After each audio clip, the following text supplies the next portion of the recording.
Man, this is Deion Dawkins, man, and you're listening to The Scoop on OurScoop.com. You already know. What's up, everybody? Welcome back to The Scoop, the weekly podcast of OurScoop.com, the authority on Temple athletics. I'm your host, OurScoop.com's editor, John DiCarlo. We have a mostly full house today, but Kyle Gauss, our assistant editor, is not with us. But back after an absence of a few weeks, everybody's favorite product of Annapolis, Maryland, Colin Schofield, Ryan Mack is with us, Jacob Marino is with us. We've got a cool show ahead for you. The majority of this week's pod is going to be my interview with former Temple linebacker and former Eagles linebacker and special teams ace Shaun Bradley. In case you missed it, he announced his retirement from the NFL. He's just had bad luck with injuries and revealed a neck injury that he had that I don't think anybody really outside of the team knew about. We knew about his wrist injury, knew about the Achilles injury that he had in the preseason that knocked him out of what would have been his last season. But we got into a lot of cool stuff. If you are a Temple fan, you're going to love this interview. If you're an Eagles fan, I think you're going to love this interview as well. And Shaun's just always awesome to talk to. I think he always really connected with the Temple fan base. I think he even connected with the Eagles fan base a little bit for how hard he played, how much he embraced his town. He's a South Jersey resident, played at Rancocas Valley High School in South Jersey. So hope you guys enjoy that interview. We'll touch a little bit on this Temple men's basketball team that lost on Sunday to North Texas. They've got a UAB team coming to the Liacouras Center this week. And as we've been saying over and over and over again, maybe short of UTSA and Rice, every matchup for Temple is going to be tricky. UAB is good on the road. They have not lost on the road this year yet in conference play. We'll touch briefly on Diane Richardson's women's basketball team. They are just not playing well right now. And the mailbag should be fun. Our friend Ray Dunn of 97.5 The Fanatic also broadcasts Temple basketball games. He did play-by-play for this past Sunday's game with Fran Dunphy. And he has asked me to name an Al Scoop starting five of past and present staff members. So as I said to him on Twitter, he's basically asking me to choose among my children. All of you included. So, but we'll have fun. So, fun show ahead. The Scoop, as it always is brought to you by Greenspan and Greenspan Injury Lawyers. If you've been injured while on the road of the highway and the crash was someone else's fault, the insurance company is not going to be on your side. You need us, Temple Law grads, who will fight hard to get the compensation that you deserve. We only get paid if we win. So in Pennsylvania or New York, call us today at 215-261-7359. Again, that's 215-261-7359. 7359, and you can find them on the web at greenspans-law.com. That's greenspans with an S -law.com. Again, we'll continue to remind you that it's a great time to subscribe to OurScoop.com. It's $1 for your first 5 days, and that still includes a free year of The Athletic. So think of all the great coverage you're going to get from The Athletic if you're a Philly sports fan. A lot of good stuff there to take advantage of, so we are still running that subscription deal for you all. You're going to hear more from Jacob, Ryan, and Colin after the Shaun Bradley interview here, because, again, we're going to talk Temple men's hoops, women's hoops. We're going to get into the mailbag, but we're going to play this interview, this conversation I have with Shaun Bradley from the outset here. Again, it's always great to catch up with him, and I hope you guys really enjoy this, because Shaun is always open to talking about really whatever he's been asked, and I think he always really connected with the Temple fan base. And his last game was in that Military Bowl loss to North Carolina, and he knew he was going to have a good chance of getting drafted, and he got drafted in the 6th round that year in 2020 and went on to a career with the Eagles. But we talked about his decision to retire, what prompted him to retire. He talked about what he's doing right now out in Los Angeles to just take care of his physical health, his mental health. Talked about just growing up, what got him into the game. So again, if you're a Temple fan and an Eagles fan, I think you're really going to enjoy this interview. He gave me some great Temple anecdotes, some great Eagles anecdotes, and talked about how he knew right away that Jalen Hurts was going to be a good quarterback, and offered some interesting perspective. It's not the first time you guys have heard this, but he thinks that the idea of Nick Sirianni talking a little bit of trash is a little overblown, said it doesn't really bother guys in the locker room, but had a great conversation. Hope you guys enjoy it, and then we will, of course, have a lot more for you on the other side here. We're thrilled to be joined on The Scoop by a person who I think all of you whether you're an Eagles fan or whether you're a Temple fan. I think the common thread here with Shaun Bradley is that he was always a fan favorite because of just not the way he played, but the way he carried himself. And we're going to get into that. But Shaun, really, really appreciate you joining us on the Scoop. You recently announced your retirement, and there's so much to get into. Really appreciate this. You're out in LA. How you doing? I'm good, man. I can't complain, man.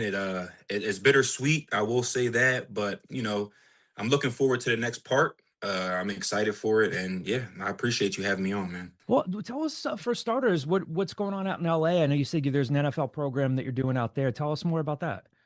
Yeah, I'm just doing this little NFL program. It's just basically for like mental health and stuff like that, getting my mind clear from football. I was going through a lot of emotions and stuff like that. So it's just a way to get out here, get on the beach, be around some people, and just talk some stuff through, man, and be open about what I was going through previously and where I'm at now and stuff like that. So. I think it's really important that you're talking about that because, and I think you alluded to this in your retirement announcement. I think the way that you put it was really eloquent and really beautiful because I've never been in your position before. And I've talked to other guys. Like just a couple weeks ago, I was talking to Matt Ioannidis and I asked him Yeah. how he was doing with retirement. And he was like, I'm doing better with it now. I wasn't with it at first because I don't know what you guys go through when you have to walk away from something that's been your love. And you said part of what you said and what you put out there on Friday was like it took you a while to get to that closure with whatever you're willing to share. Talk about like what that process was like because you've had a great career, but you've had so much bad luck with injuries.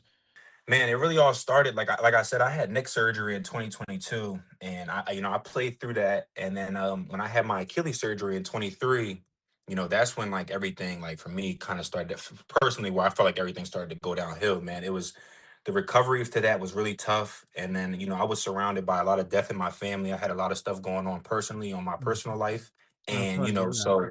No, it's all good, man. So it just trickled into 25, and then recently when I in September I went to a doctor. I seen a doctor and he did a CAT scan on my whole body, asked me about my surgery, and he told me the top and lower bottom of where you had your surgery is wearing thin. He was like, you don't want to get two surgeries on your neck. It's not good. So basically told me I was planning on borrowed time, Mm. you know, and it was only going to be a couple more, maybe a year left before whatever could happen, and it kind of scared me, shook me up. And for me, man, like that scared me, like I said. So when I heard that, I was just like, man, like I don't want to be in a position where it's going to impact me later on down the line. And I have future plans. I want to do stuff. I want to be able to play with my kids, and when I have kids Yeah. and stuff like that. So that's really where I was at. But it was an emotional roller coaster, man. Like just battling, going through different workouts with teams, and being told, your ankle flexion isn't all the way there. Your ankle still looks swollen, or asking about my injuries, and then not feeling 100% when I was on the field doing the workouts. You know what I'm saying? Even like I could feel myself just moving around. I didn't have the same pop I had, or like I couldn't get. It still was good. It still looked good, but it wasn't what I knew myself was as, and that for me was tough, man, because I have felt like I had so much to do and I could still do, but my body wasn't responding to that. And then, when I was finally told in September, when I had that conversation with the doctor, that was at the point where, my ankle was starting to get really healed because they told me it took like a year and a half to really get your Achilles fully back. So I really started to feel good at that point, and I was really planning on like maybe I can get on the practice squad this season and figure some stuff out. But yeah, that came and just knocked everything out. And I was just like, man, like, you know, I gotta start figuring out the next step for me because that the health is most important. Shaun, I knew about the wrist injury. I knew about the Achilles, and I mean, I think everybody's hearts went out to you when they saw you getting carted off in the preseason game. And maybe it was reported, I missed it. I don't even think I knew about your neck injury. How did that happen? And when did it happen? If you wanted to share that. Yeah, no, for sure. So it's crazy because I posted the last video on this the thing I posted on Instagram was a tackle I made versus the Denver Broncos. That is where the neck injury happened. That Okay. tackle right there. It was a bad stinger. I couldn't feel anything down my left arm. Mm. It was like so I walked off and that started it. I ended up getting in a car crash a couple weeks later after that. Oh, jeez. But I had surgery. I had surgery at the end of that season. I wore a neck brace. If you look at some of the old photos and stuff, I had a neck brace on the entire rest of the season. I had a neck Oh, brace yeah. the whole season. I played with the injury. I played through it, which made it worse over time playing through all that stuff. And I had like numbness down my arm the whole season. Could barely turn my neck. Couldn't. I still can't snap my neck to this day, left or right. Like I get like nerve pain all the time. So after the season was over in February, I think it was February 4th, I had surgery in 2022. I was in LA the week before. They flew me back out to Philly, had surgery in Philadelphia. I was in a neck brace for like 3 months, 2, 3 months. Had a white neck brace on. You probably nobody probably really noticed because I never posted on Instagram. I never, Yeah. you know what I mean, I kept myself out of that. You know, I had surgery on my neck, which is why I have my neck tatted so I can cover the scar up. But you know, I had the scar there. You know, I was out of OTAs that summer, and then I came back in the fall for training camp like nothing happened. You know, I had a CAT scan done. They told me I was good, and I just jumped right back in. I played the next season, the whole season through, and that's probably why nobody really knew because, like I said, I jumped right back in. I didn't want to lose this step. You know, like most of the time with NFL players, you don't want to talk about the injuries. You don't want to bring it back up. Like, of course, my neck was hurting during that next season, but I was. You'd be crazy as hell if you thought I was going to go to the training staff like, yeah, my neck still hurts.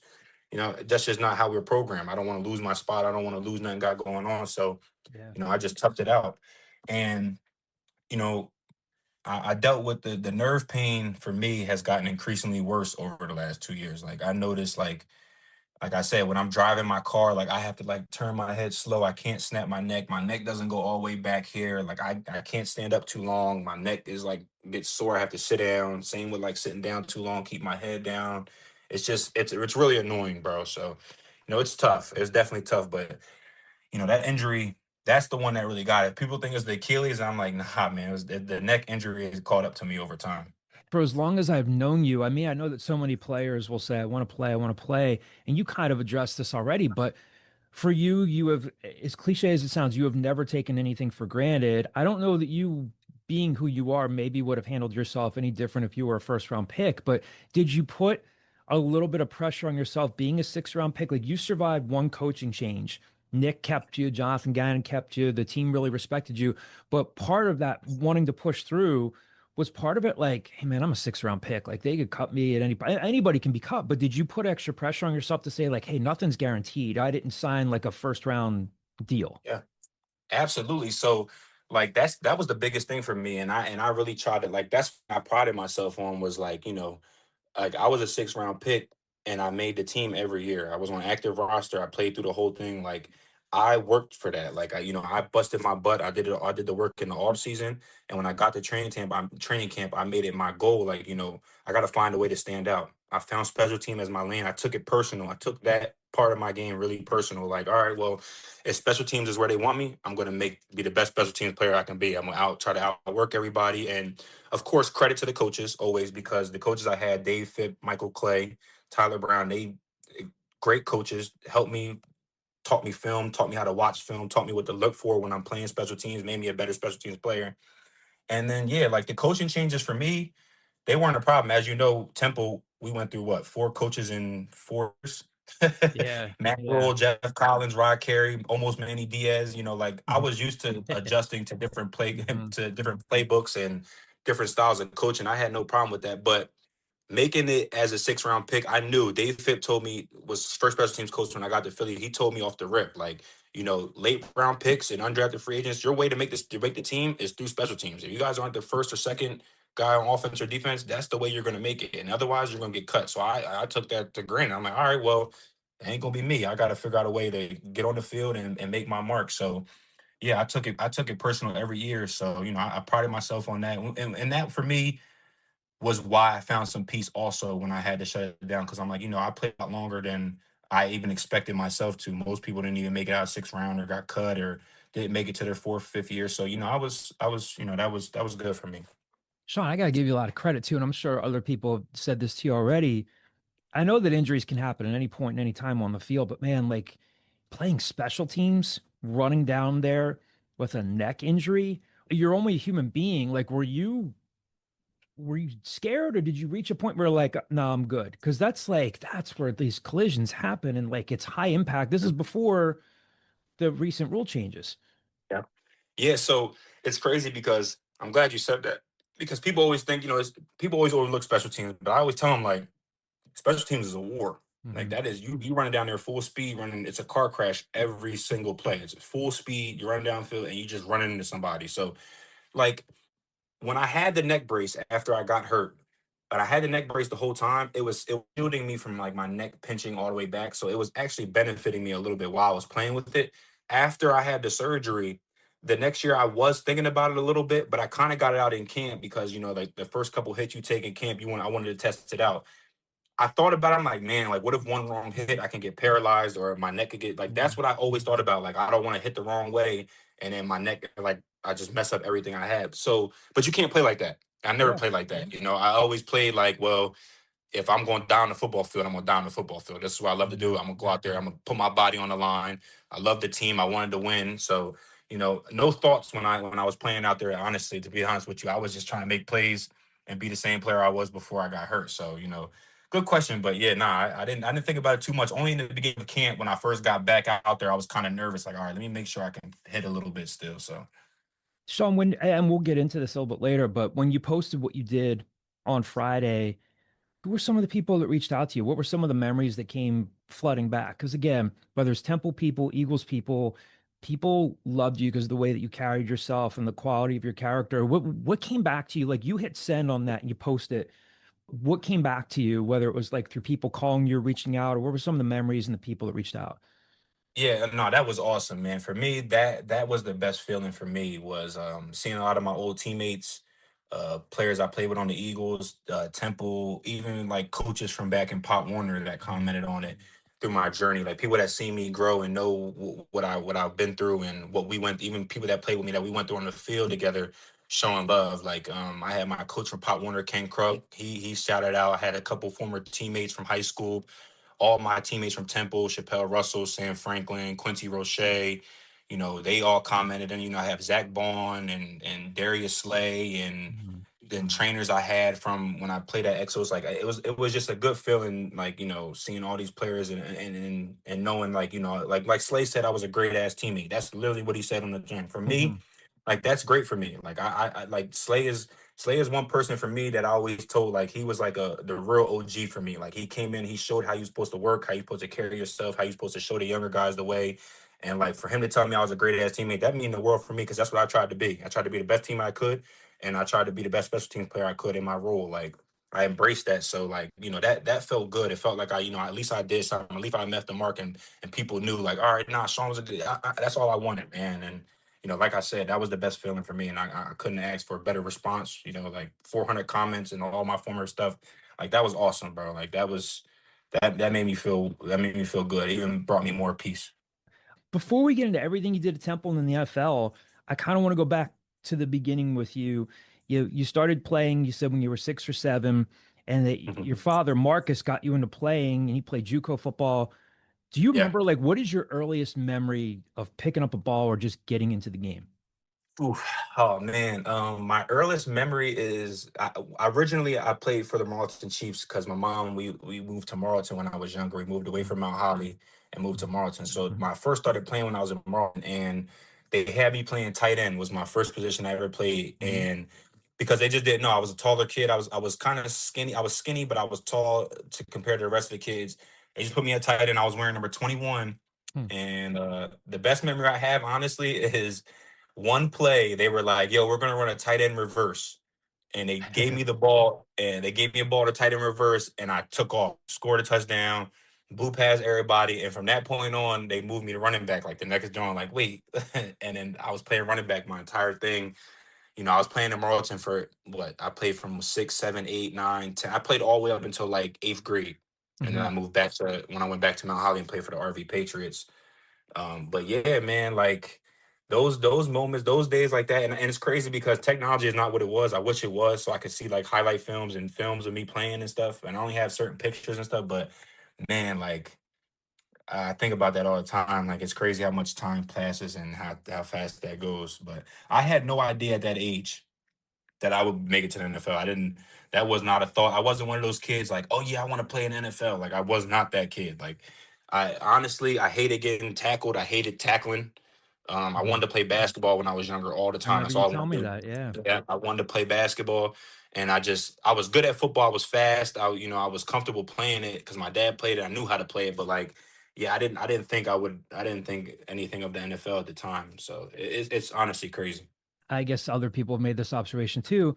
You and Hassan, two South Jersey guys with very similar stories. I was going back and reading about this and in the Courier Post, I think you had what, three varsity games to your credit by the time you got to your senior season because injuries took away sophomore season, junior season, and then your seniors, and it takes off. If you could go rewind back to that camp in August heading into your senior year, what sort of expectations did you have for yourself at RV? How good did you think you could still be? Or Yeah. were you kind of just like, I'm good now, I'm going to be good? Or what were your expectations heading into that senior season? Man, that's a good question. Honestly, that time right there, it was crazy for me. Like I said, like freshman year, I separated my shoulder on the team, missed the whole season. Sophomore season, I was to start. They wanted me to start. I was starting at safety through the whole camp, so I would have got my first play time at defense. But then I had a jersey finger, ripped my finger off my bone, and I missed the entire sophomore Oh, season.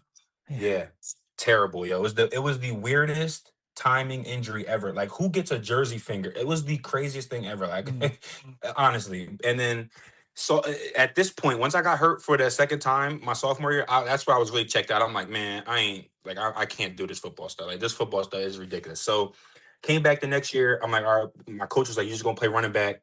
Why you play running back so you can limit the injuries, whatever. I played the first three games, which you're talking about, where I got my first three credits joints before varsity. I played the first three games, had a great first three games. I was scoring all these touchdowns, running the ball, doing all this stuff. We playing Eastern, which was like Tom Flacco and them, Joe Flacco's little brother.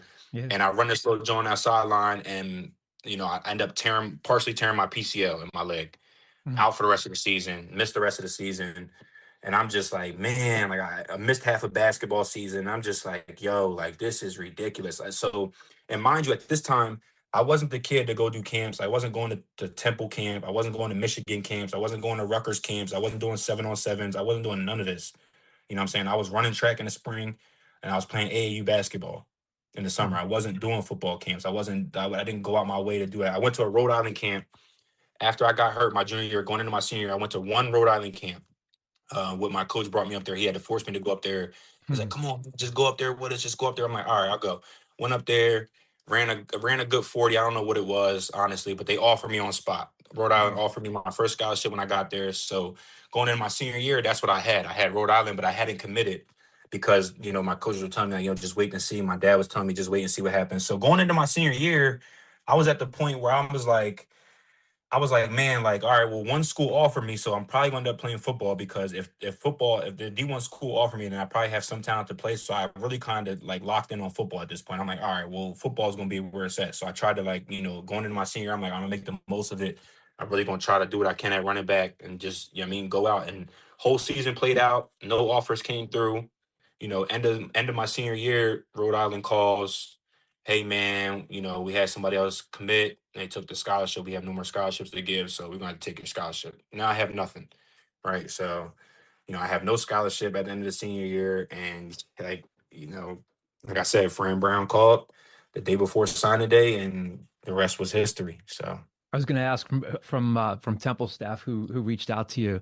yeah, It's in a funny metaphor for life because even some like students that I work with here at Temple, and I tell them like you only need one person to say yes to you, and you're going to have people that say no to you, and you're going to look back. I mean, like I'm sure someone on Rhode Island staff or multiple people on Rhode Island staff were kicking themselves watching you play on Sunday and saying, we turned this kid aside and now look at yep, where he is.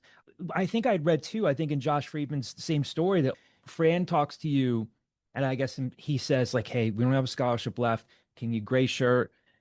And that's at the time where like you're sitting and watching them beat Penn State, almost beat Notre Dame. And I think I'd read in that story that I think your dad had said to you, "Hey, you sure you want to do this? What if they do the same thing Rhode Island did?" What was that fall like, and what did Temple do to reassure you, like, no, you're good, you're gonna have a spot in the spring? yeah. So I'll give you like the rundown of it. So after when Fran called, I was like I said, I had no offers at the time. I remember I was leaving my friend's house in the middle. It was like probably 9 o'clock, 8 o'clock at night. Fran called and he was like, "Yo." He like, this Shaun? I'm like, yeah. He like, this Fran Brown, coach at Temple. He's like, I heard this is the best athlete in South Jersey. And I'm like, Mm, who told you that? He like Terrence Howard, because I don't know how he knows Terrence Howard or whatever. And then also Kareem Ali, which is he played at yeah, Timber Creek. He was a big yeah, recruit. Yeah, hmm, Kareem. So yeah, and Kareem also told Fran, like, you should get Shaun or whatever. So he helped me out too. But Fran was like, all right, bet we're gonna have you do a private workout. So they brought me to a private workout. It was him, Mike Saravo, and Ed Foley, I believe, Coach Yeah. Foley. Mm-hmm. And it was crazy because it was right after a basketball tournament I just had played in. So I went to the workout. I thought I personally did horrible. My legs was dead shot. I couldn't move. Yeah. I just played like 3 basketball games in the tournament. I was tired, and shout out to Survival, man, because he was on my butt out there. He's like, man, you need to run harder. Da, da, da. So, but I was doing what I could. I was pushing through. So I ended up getting in the car. My dad tells me like, yeah, they're gonna offer you a gray shirt. And I'm like, a gray shirt? What's a gray shirt? And they basically explained to me like at the time, Fran they came to they basically got on the phone with me and told me like, gray shirt is your scholarship's gonna start midway through the next year. You're allowed to come to camp with us, though. You can come to summer camp with us and participate in August camp, but then you have to go home for that half of the year until your scholarship starts. And I was never like my dad told me like, Fran, if they leave, what happens if Coach Rule leaves? Like the next coach don't gotta honor that. Thankfully he didn't leave. So I go to the camp in the summer and I actually did pretty well. I was actually doing pretty well. Like I said, they brought me in as a safety, and I was actually doing horrible at safety. I was getting killed at safety, but I gained like 13, I gained like 12 to 13 pounds when I first got there, and I ended up being like 215, 217 in like a week and a half. And I remember, I'll never forget, they came in my Snow and Sarabo came into the safety room like, yo, Brad, you ever thought about playing linebacker? I was like, no. And Remember, actually, I you told you. didn't want to do it, right? No, I hated tackling. Like I Mm-hmm. hated. I didn't know how to tackle. I did not. I was a running back. I played running back. I loved running the ball. I played it my whole life when I was younger and all that. So I was like, I was in my head. I'm like, nope, I don't Hmm. play linebacker. And they're like, well, you're right, move to linebacker. So I never forgot. I called my dad that night, the same night, and I told him like, man, I don't even want to play. Like they got me playing Mm-hmm. linebacker. Like I ain't come here to play linebacker. And my dad was like, well, what you gonna do? You ain't got nowhere else to go. So you know what I'm saying. So and shout out and credit to Coach Snow, man, because the day Coach Snow taught me how to tackle, when he taught me how to face up and bite your mouthpiece down and just run through him, that was it. All clicked. It all clicked for me one day when I did it, because I made a tackle. I bit down my mouthpiece hard and just like did that little like you trying to run through something, and it didn't hurt that bad. I got up. I was like, oh, all right, like I can do this. And over time, I just started learning how to do it. But to go back, that summer camp, I'm sorry, I got off track a little bit, but that No, camp, when I was there, I ended up getting a concussion. Maybe halfway through the camp, we used to call the blood drill. yep. One of the worst drills ever. You probably know what I'm talking about. One of the worst drills ever that linebackers can do. I got a concussion.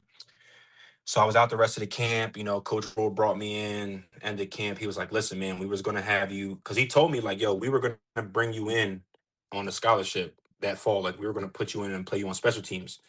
He was like, but since you got hurt, it kind of messed up the little stuff and everything. He was like, so they were asking me like, you want to they actually told me like, yo, you can stay in redshirt or you can go home and come back and get your full freshman year. Because remember, if I went home and gray shirted, it didn't count as a red shirt. Like I would Yeah. get a full freshman year. So I was like, yeah, I'll go home. And at this time, I just been through the whole camp. My head was hurting.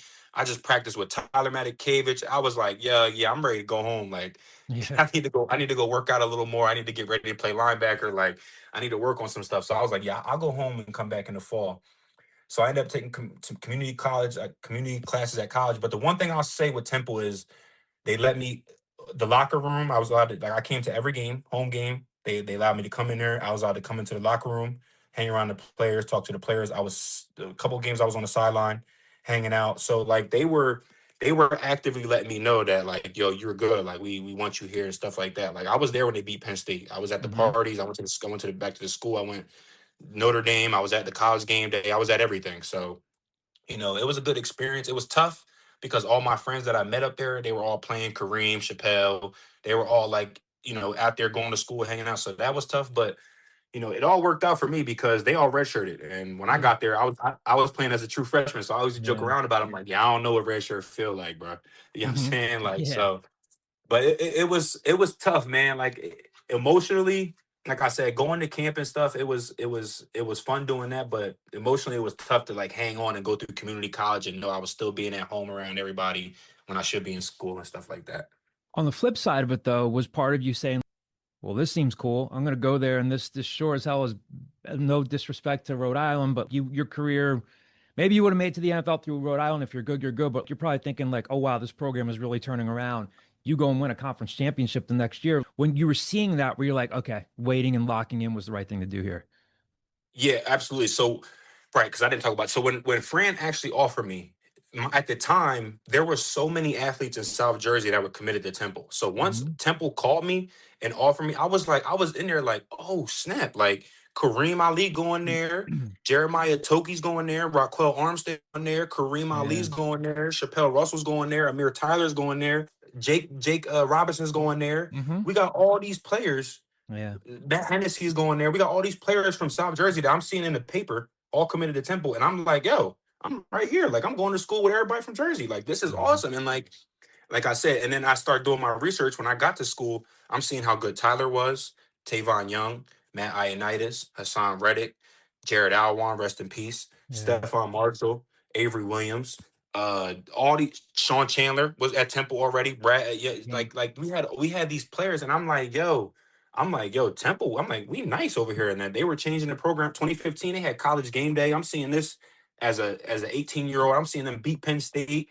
I'm like, yo, this is like Alabama for me. Mm-hmm. Like, I Yeah. have no offers, and this is the only school that offered me, and they're turning the program around. Coach Rule's a great coach, a great staff, crazy, but a great staff. Love them.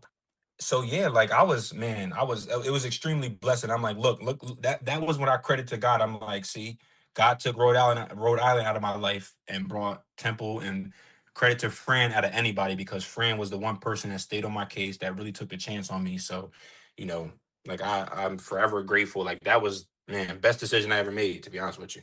You mentioned a name, 100%. if you're okay with talking about him, Jared Alwan, if you could Yeah. share, like, just it sounds cliche, but gone too soon. What can you tell people about Jared Alwan, the person, the teammate, and was back home coaching, clearly affecting people in a positive way? I always remember him just being a really sweet guy to cover and a very good college football player too. What can you tell people about him and his legacy?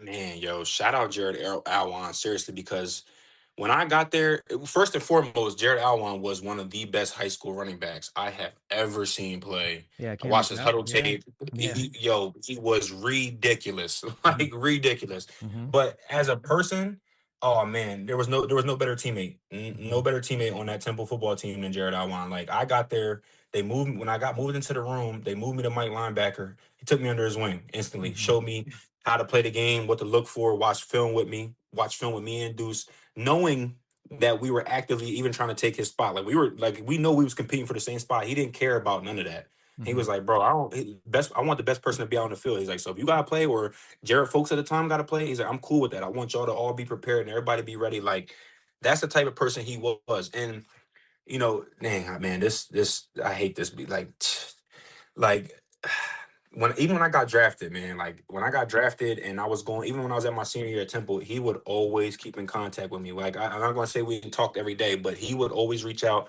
Yo, bro, how you been? How your mental doing? You okay? Like you good? Like when I got drafted, I'm happy for you, bro. Like you deserve this, bro. Keep working hard, like nonstop. Like I always say, as my big bro, like I said, he showed me the way. He showed me the ropes. Taught me how to be a leader. Taught me how to play Mike linebacker.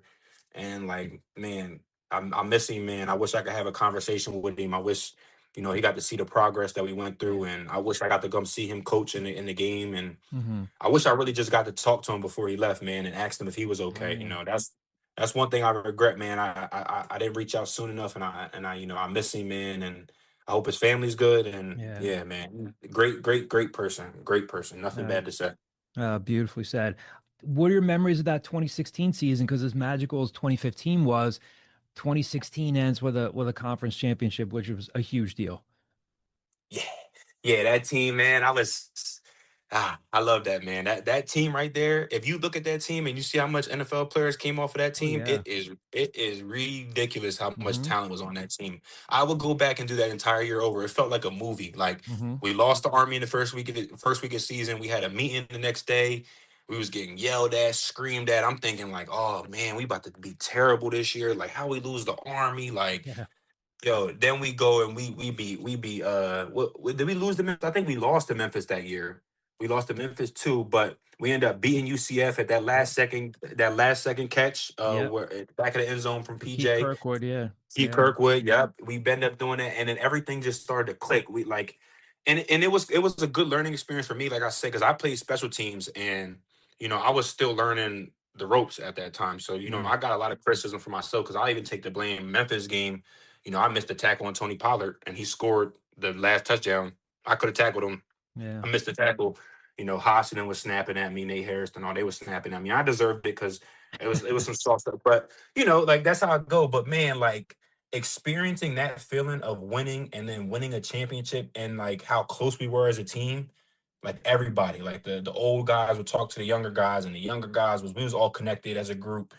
And then we was playing for the older guys because we wanted them to win, and then they were showing us love and putting us on, like Avery Williams and all them. Like that team was so special. Like, oh man. And honestly, we always say we was just missing Tyler, Matt Ioannidis, and Tavon Young. And I was like, that was like it was a great team, man, a great experience. And I felt like for them, since even though I wasn't there the year before, they got to finish off what they were already started the year before. Like, because they should have won it in 2015. I Yeah. always say that they should have definitely won in 2015, but you know, they got to win it in 2016, man. That was the best time, man, because we put it all together that season. We battled through adversity, and that man, I miss that team, man. I wish we can go back for one more year and do it over again. Well, a few weeks ago when I was talking to Matt Ioannidis for this podcast, I said, if so many people at the time, like, I'm not really speaking out of school when I say this. I think the second and last year Steve Adazio was here, I don't think he gave a damn about roster management, and they burned Matt's red shirt. And I said, do you ever think about how good that, obviously things turned out for him okay, but like how good that defense would have been had Steve not burned your red shirt? And he got a laugh out of it because he said, yeah, man, I just probably wasn't thinking about that at the time. I probably shouldn't have played. But I remember, being the game at Navy, and we could see you guys coming off the field. And I remember the thing that I was impressed with, and you've kind of hit on this already, was like it didn't start like 2015 did. 2015, it was like they're under a microscope. If they can keep winning, then College Game Day can come here. Then they lost to Notre Dame, finished off the season pretty well, but didn't win that conference championship. You guys had that early Yep. loss to Army, like you said. It's like how this happened, but then you Yep. you work through it, beat UCF. What are your memories of coming off the field? Because I remember like that seemed like just as special as anything I saw in 2015. Like watching the guys come up the tunnel and into the Yep. locker room, that seemed like a pretty cool thing. What were your memories of that day of just beating them and beating them as emphatically as you did? Yeah, man, Avery Williams got kicked out in the beginning of the game. Mm-hmm. He cracked the quarterback, and I'm Mm-hmm. talking about crack. And once he cracked, this was probably the first quarter. As soon as he made that play, I knew we was gonna win. Like everything started to click, and like I said, like we were like it's so hard. It's so tough because we went through so much that season. Even during camp, like we like the adversity we battled. Nobody was really talking about us like that much anymore. Like it was like, yeah, Temple nice, but like they lost to Army, they lost to Memphis. Like we don't really know, but man, like we put it all together. And then for me personally, like I didn't win. I didn't never win a championship. I didn't win a championship in basketball. I lost in the championship game in my high school football thing. Mm-hmm. So like when we finally won and all the confetti was coming down and everybody was hyped, we was all celebrating with each other. That was like the best feeling to me. Like it was no better feeling than everybody sitting up and taking that big old picture we got where Avery Williams got the little thing. He's standing up in his Mm-hmm. little suit, and then Deion Dawkins is over there. We all in the picture, like in the middle of the field. Like that was the best feeling I've ever felt. And for me personally, I know for me and Deuce and like all my linebackers, Sam, Franklin, like we chased that. Like we chased that for the next 3 years. Like I wanted that so bad. I wanted to do that again because Mm-hmm. that was like for me the best feeling. I never felt that before. And not to get ahead, but same goes with when I lost in the Super Bowl and with the Eagles. I Yeah, wanted that. I wanted that so bad because sure. I know what that feeling was. So man, but Yeah. man, great, great, great ass whooping they took. Yeah. Hmm. What was it with you and Maryland between the interception return you had down there at College Park? And we talked about, I went back and listened to, you were kind enough to do our podcast a few years ago. And obviously like that stop of Anthony McFarland, that goal, like that's one of the enduring memories of your career. That was a lot of Thanks. fun. Do you sit back and laugh and think of like the two best games you had in your college career came against them? You just had their number. Absolutely. I always say Maryland got me drafted. I Yeah. say I'll say that to the day I die. Maryland got Yeah. me drafted. I don't know.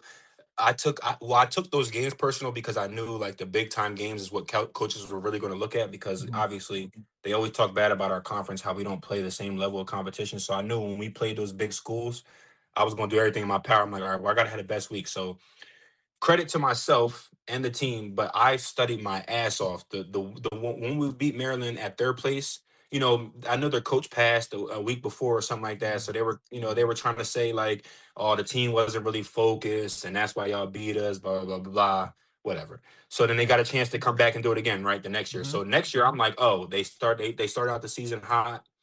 They were like 21. They beat Howard like 79-0. I Mhm. remember they had Justin Timberlake. I'll never see it. I can remember this because I remember watching it. They had Justin Timberlake on the TV on a little ESPN announcement. And they were going through like what teams is going to win what. And everybody picked Maryland. They was like, yeah, Maryland going to blow Temple out. Da, da, da, da, da. I took it personal. Me and Yeah. Chappelle and Sam, we watched film nonstop. I'm talking about nonstop, over and over and over and over and over and over and over again. I'm Mhm. talking about I was in class. I'm in class watching film, sitting there. I'm Mhm. not even listening. I'm in classes going through the tape. So like I knew we came into that game prepared, but yeah, that play, it's funny because that play I made on the goal line, that was not my gap. That was Chappelle's gap. I took Yeah. Chappelle's gap. And it's funny because he told me after the play because he had a goal line stop earlier that game, but during the play I was sitting there and I'm like, it was the same play I watched. There's the same, it was the same exact play, the little tight end motion. He came back and I'm like, yo, they gonna hit this little gap right here. And I told Deuce or Chappelle, I told him right before I was like, bro, I'm going right, I'm Mhm. going. I'm just gonna take off. I'm going. And I'm making that play, man, and the crowd erupted. That was like, man, unbelievable. I can feel. I got the same feeling as when we won the championship when I made that play. Like the louder the noise of the crowd, the like everything that was going on. It was crazy. But yeah, man, they got thankful to them. They got me drafted. Without Maryland, man, Yeah. thank God. Let's fast forward to that 2020 NFL draft for a guy that, and again, like your story is so cool. It is, I mean, you guys as Temple guys probably get sick of hearing it's like, oh, the four-star guys the program always had, like they never or sometimes had, they weren't the ones that made it, but like you really did progress up, and you were the stories you have of like I didn't like tackling, and then you make it as one of the better special teams player in the NFL. It's just great. So you get to draft night, and I think you knew you weren't going to be like a first day pick, but like what were your emotions like heading into the draft? I kind of vaguely remember hearing like he's going to get drafted. I don't think he's going to be like a an undrafted rookie free agent, but that's for me to be thinking. For you as a player, you're probably Yeah. not taking anything for granted. What was that last day of the draft like? What are the emotions when you're waiting and waiting? Yeah, no, that day, man, that day was absolutely crazy. So like going into the draft process, I always used to check the little the board of where they had the Mike linebackers ranked. I always used to check my like ranking of where they had me ranked. And I think I was like the number fifth or sixth middle linebacker on the board after the Maryland game. So I was thinking, I was like, all right, maybe I can, this is me personally, right? Before I even Mhm. talked to like my agent and stuff, I'm thinking like, all right, maybe I can squeeze in like the fourth or fifth. And I'm like, damn, maybe if I don't, I might go and draft it and I could just pick where I go. So I really didn't have like I really didn't have like I wasn't really too confident on where it was. I just knew I wanted to get drafted. I wanted to get the feeling of like hearing my name called and seeing it on the board or whatever. So fast forward to draft day, like I said, of course I knew I wasn't going in the first round, second round, third round. So the third day was my day and I had people at my house. I had my whole family over. We had a party going on. So, like I said, I was thinking maybe fifth or fourth, right? My agent, shout out Barry, my Yeah, agent was great line. telling me, Watched him growing up. Great yeah, Eagles linebacker. Yeah. great Eagles linebacker, yeah. So he was telling me he's like, yo, you can go fourth round, maybe fifth round. Like, I had really good interviews with some of the coaches. Originally, I'm thinking Coach Rule gonna draft me. I'm like, Coach Rule gotta pick me up. Like Yeah. Coach Rule know me. They didn't interview me at the combine, but I'm thinking I'm like, all right, they already know me. They don't need to interview me. They know how I am, whatever. So I'm like, I'm Mhm. thinking like Carolina definitely gonna pick me up at some point. Like, ain't no way. Like, I whatever. So it's funny because we in like it's like the fifth or sixth round. It's the sixth round now at the point, and Barry calls me, right? And I'm sitting there. At this point, I'm not talking. Like earlier in the day, I'm laughing, joking with everybody because it's the fourth, fifth round. Sixth round come, I'm quiet at this point. I'm just sitting there waiting. I'm like, man, like, bro. So Barry calls me, and he's like, yo, how you doing? I'm like, I'm good, bro. I'm just waiting on. He's like, yeah. I'm like, he like, yeah, I ain't heard nothing yet. He's like, shoot. He's like, I'm just preparing, I'm preparing some undrafted calls. Maybe we pick somewhere we gonna go and figure out where what teams want to pick you up on an undrafted free agent. So I'm on the phone like, what?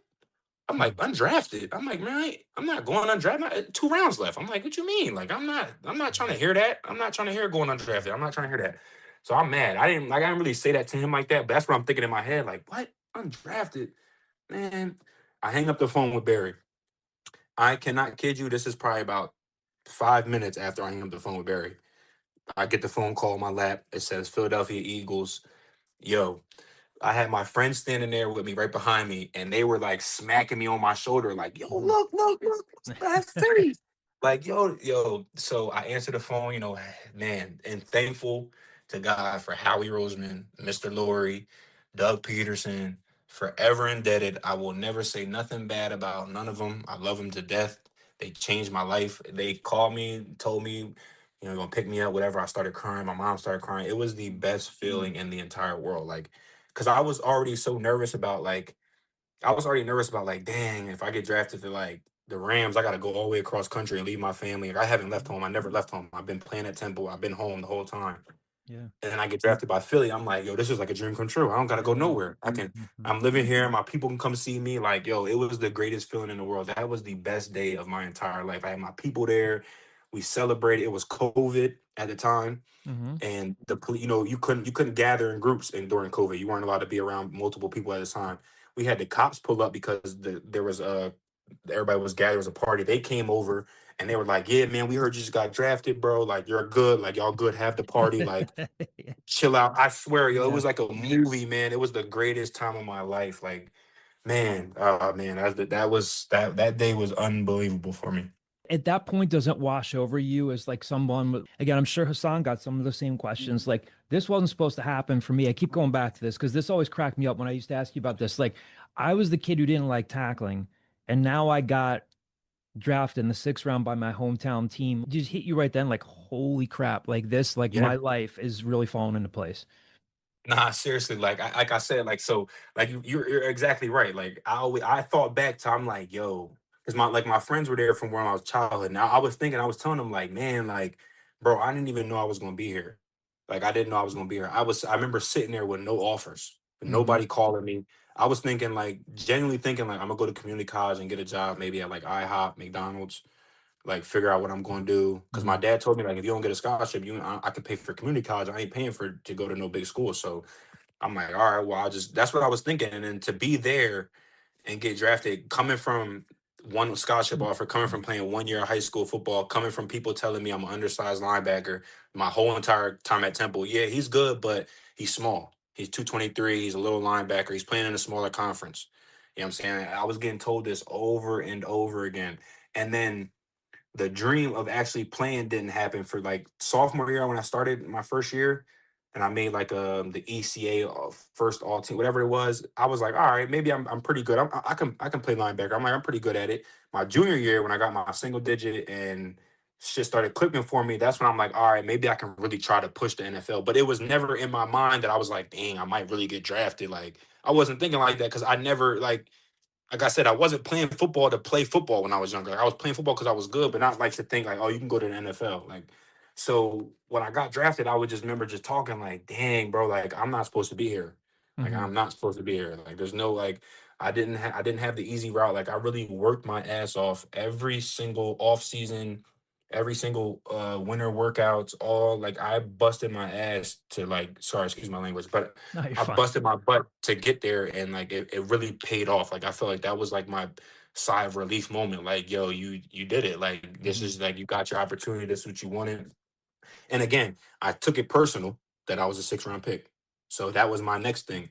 I was like, see, I was like, so I'm not good enough to be a 1st round pick. I wasn't good enough to be a 2nd round pick. I wasn't good enough to be a 3rd round pick. Now, God still want me to work for it. He put me as a 6th round pick, knowing it's hard to make the team as a 6th round pick. So now you got to still work, keep me humble. So, like, I just took that all with a grain of salt. But man, that was the best feeling in the world because, like I said, I hated tackling, and now I'm playing Hmm. linebacker in the NFL. It's crazy. In your first NFL season, because nothing can be normal, it's that COVID season. Yeah. That was, obviously Doug's last season. You guys go 4-11-1. You're making the team as a special teamer, but you're still around Fletcher Cox, Brandon Graham. Who were some of those you talked about Darius Slay later on, but like who were some of the guys that kind of just took you under wing and said, "Hey, you do belong here"? Because I remember again a few weeks ago talking to Matt Ioannidis about this. He was like, "I kind of battled imposter syndrome for a little bit. Like, man, am I really supposed to be here?" And he went on and had a really great career. But who were some of the guys in that first season? You go in, it's COVID, and you couldn't really, I think, from what I remember hearing people say, you couldn't really build relationships as much as you wanted to. Yeah. Yeah. What was that like? Take us through that. Nah, yeah, it was a good experience for me though. Like for me personally, like I said, I was always a fan of football when I was little. Like I didn't want to, like I didn't, like I said, I wanted to play basketball, but I was always a fan. So I knew, like coming into the facility, I was like, yo, there's Fletcher Cox. Like, Mm-hmm. dang, like, yo, there's Brandon Graham, yo. We was playing in Philly when they won the Super Bowl the first time. So I went to the Yeah. parade. Like, I'm like, yo, Brandon Graham got the sack on. That's Brandon Graham. I'm like, yo, Mm-hmm. that's Jason Kelce. Like, yo, this is Yeah. crazy. Like, I'm in the building. Like, these my teammates Yeah. now. So, but for me, like the person that took me under the wing, I would say my first year, and they're not too much older than me, but Duke Riley Yeah. and Nate Jerry. Like I Mm-hmm. always credit both of them. Like as much as people gave Nate Jerry crap on the internet, Mm-hmm. all that, like he didn't do this and that, and he was a great player. Like Yeah. he knew exactly what he was supposed to do, whatever. But they brought me in, like they of course they treated me like a rookie. I was a rookie. I had to do my duties and whatever. But they took me in and like made me feel welcome, like made me feel like, nah, you good, you gonna be good here, you gonna do this. They taught me the special teams. Like Nate was on me about doing this and that with special teams, Duke and all that. Like they looked me out, man. Like any little thing they looked out for me. Still to this day, I still talk to Nate and I talk to Duke. Like those two I credit the most because they were the older guys in the group at the time. Mm-hmm. Like I didn't have Nigel Bradham and Kamu, like they had just left, but those two were the oldest in the group. So like I really looked at them because I'm like, dang, like Jim Schwartz, he goes to them for everything. Like Nate sets the whole defense. He knew everything. He knew where to be. He knew where everybody was supposed to be on the field. And then Duke was just a straight dog. Like Duke would get out on the field and just make plays. He would just be in the right spot, making plays, getting to the ball. So like that's the kind of person, like that's the kind of stuff I followed. I like the people that wasn't just like, yo, you need to do this and this and that. I wanted to see you do it. I wanted to watch you do it. I wanted to make that's how that's how I was. I just programmed like that. Like let me watch you do it so that it make me want to go do it, make me want to compete and do that kind of stuff. So them two for sure. And then of course Corey. Yeah. Corey Clement, special teams, Mm-hmm. because like I said, I found my lane in special teams, and Corey was the best special teams player at the time. So Another during all South the Jersey drills, guy. South Jersey guy, during all the drills, Corey would, yo, Shaun, come on, let's get a rep.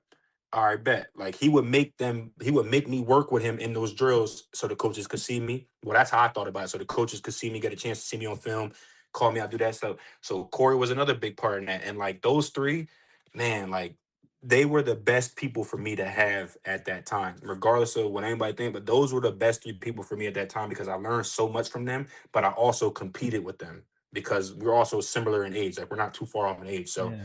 you know, duh, man, I credit to those guys for sure. And then of course the coaching staff, like Dave Phipp, great guy. Like, I mean, I was with Dave Phipp all the time. And Jim Shorts, it's funny because, and this is off topic a little bit, but Jim Shorts reminded me of Coach Rule and how he coached. Mm-hmm. So I really resonated with that kind of style of coaching. Like I needed he was like a tough coach. Like he wasn't like gonna baby you and give you the easy way out. No, he was gonna be on your ass. And that's how Coach Rule and Fran and Coach Snow were. And that's exactly what I fit in at Temple. So it was easy for me to adjust to that. Well, a week and a half ago, I'm thinking, oof, if Vic retires, I thought maybe they were. Well, I thought they might have had him on speed dial, bringing him back. I know. I was hoping. I was like, good, get my guy back in there, man.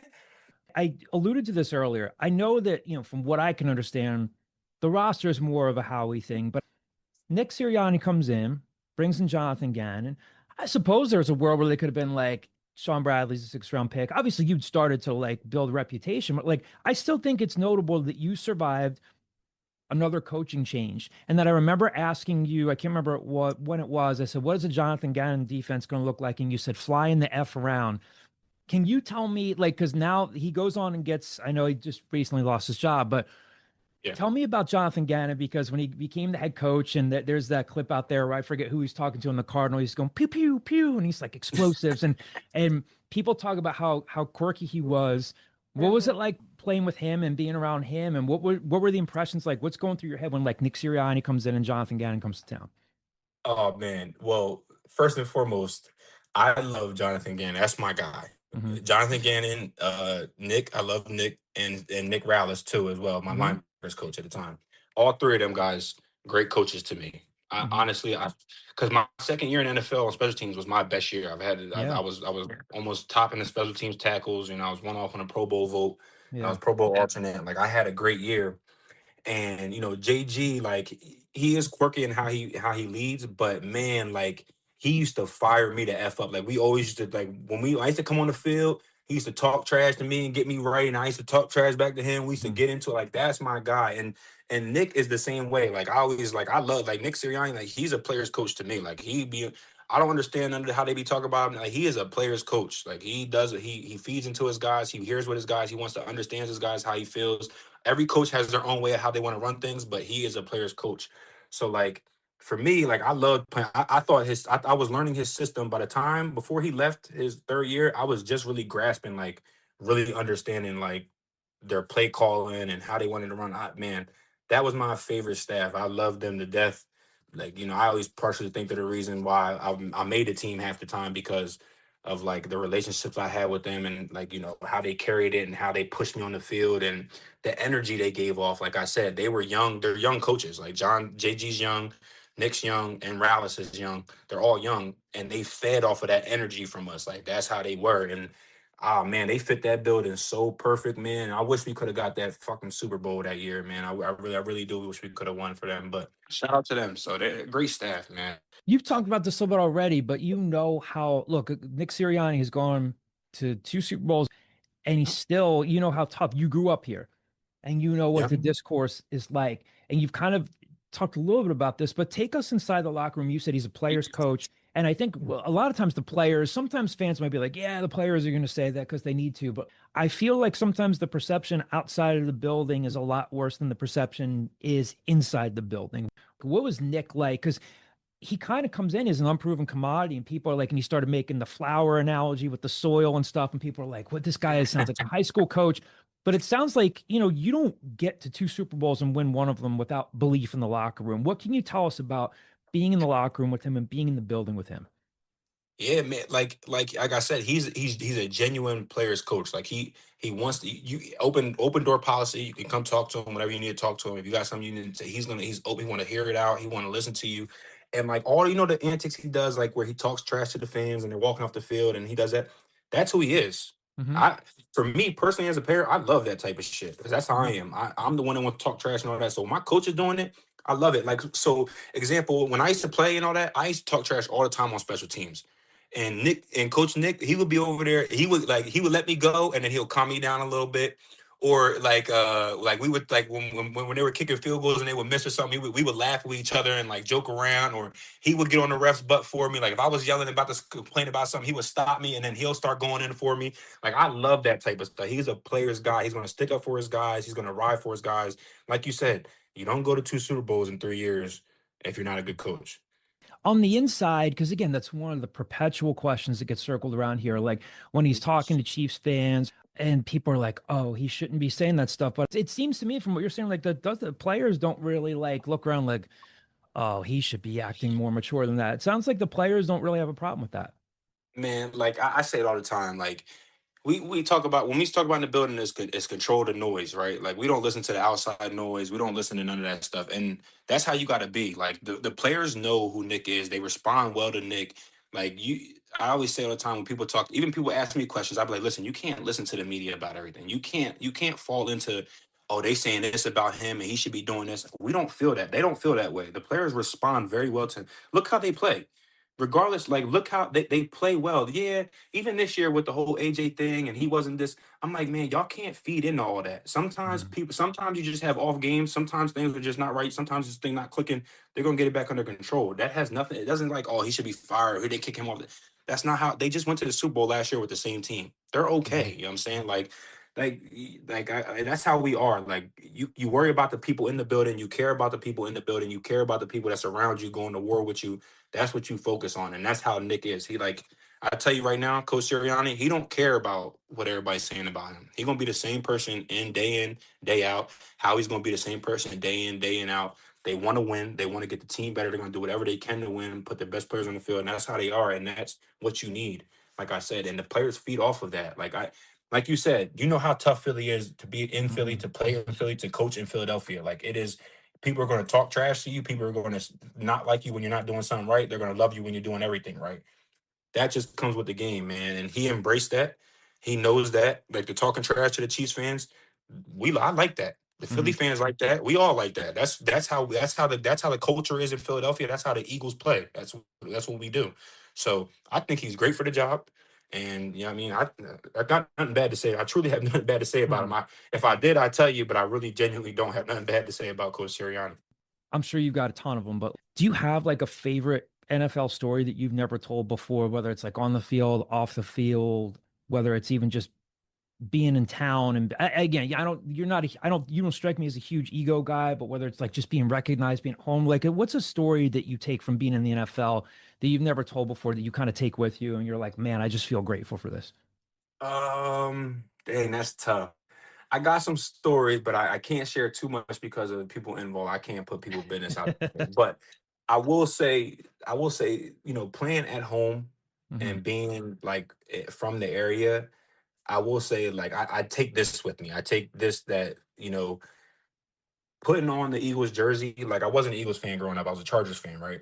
I remember So you telling me that. Yeah, yeah. yeah, I used to love LaDainian Tomlinson, but when I put on the jersey and I embraced myself in the culture of Philadelphia and understood what the city means what the Eagles mean to the city and how they are and stuff, like I really like that was for me like that was the best feeling. That was something I'll never forget. Like even when I go places now, like it doesn't matter. I'm always getting recognized somewhere. Yo, Shaun Bradley, right? You play for the Eagles. You used to play for the Eagles. Like, yeah, yep. And then like it don't matter. Coffee shop. I could be like going to the bathroom at like a random park, and somebody walk by like, yo, Shaun Bradley. Like, can I get a picture with you? Like, yo, how was you know what I'm saying? Like, and I take that, and I'll say this. I told everybody like Jalen was already going to be good regardless because he's Jalen Hurts. But I remember telling everybody when I first got there, my first practice there, Jalen took this one play. He did like a little play action, John. He stopped and he launched the ball to Deshaun Jackson down the field. I'll never forget this play. It was on a rope. Shoom, bing, right in the bucket. And I'm like, oh yeah. I'm like, I told everybody, my friends when I got home, I said, Jalen gonna be the starter here, and I'm like, he gonna take us to some Super Bowls, and he gonna make plays. I'm telling you right now, I'm like, he a leader, the way he talk, everything. And sure enough, he came in for Carson Wentz those last couple games, won the games. Next year, Jalen ain't never missed the playoffs. As a starter, he ain't never missed the playoffs. He's been to every playoffs. He's been to 2 Super Bowls. Like I feel like obviously I want to say like I called that like I said it was him, but for me personally, I know like I was like yeah I knew Jalen was going to be what he's going to be, and yeah man, like I said, some other stories, man, there's people involved. I can't put their business out there, but man, I got a lot of good stuff, man. Shout out to my guys, all of them, so for sure. How have you seen Jalen evolve? Again, a guy just like Nick was probably good enough. If you guys beat the Chiefs the first time, he's probably the Super Bowl MVP, overcomes that fumble, wins the Super Bowl MVP. But again, it's like a what have you done for me lately thing in Philly. And I get that, but like, how have you seen him evolve from the guy that came in that as people are like, oh, I can't believe they drafted a quarterback this early. From where you stood, how have you seen him evolve as a player and a pro and being a guy that is scrutinized as heavily as he is in this town? Yo, he is the one person. Like I've said this on the other day on Twitter. He is the one guy that really worked his ass off to be where he is at. He came in there. He's already very well spoken. He Yeah. already I don't know how he's so well spoken with the analogies he uses, how he talks. Like he's very good at that. He's very good at getting people to listen to him. He's very calm when he speaks, but it's not only just that. It's not like, oh yeah, they drafted him second round, he just got the spot. No, he came in there, he worked his butt off. He comes in the weight room, he squats more than probably half the receivers, running backs, DBs, whatever. He does this at day in and day out. He's the same exact person. And I've seen him become a better passer. I've seen him learn how to lead a game, learn how to take charge in a game. You know what I'm saying? Being more open to take more risks down the field and stuff. He's been that. Like he's been that since he came into the league, and he just, he keeps getting better every year. Like I don't know how people I don't know how people see it. Like he just like Nick. He's been to 2 Super Bowls in 3 years. He was the quarterback. He's been to 2 Super Bowls Yeah. in 3 years. He lost one, missed one the year after, and then won his next one. Like not many quarterbacks do that. He's a born winner. Like he finds a way to win the game. Is he going to throw the ball like Patrick Mahomes? No. Is he going to run like Lamar Jackson? No. Not everybody can do those specific things, but he has a combination of everything. He can do anything on the field. And, that's my dog. I love Jalen to death. We came in together. Like we used to talk a lot during COVID. We used to chat up all the time in the hotel room and stuff like that before he became the franchise quarterback, whatever. But he's a great person, man. And he's gonna get another Super Bowl. He gonna go again, and he gonna keep going. I'm telling you, this is what he do. Couple more questions here to close this out, and I really, really appreciate you taking as much time as you have. I want to bring it back to Temple for a second. I want to ask your opinion of what happened because year one of the Rod Carey era was your last season. And it seemed to me from the outside looking in, he pressed all the right buttons and he really seemed to let you and Chappelle and the guys like you had a good year. I know things didn't turn out the way you wanted in the bowl game. You guys lost to a really good Carolina team. You gained a lot of respect for saying, hell yeah, I'm playing in that bowl game. You leave. Year two was COVID. Year three, it just was not great and things fell apart.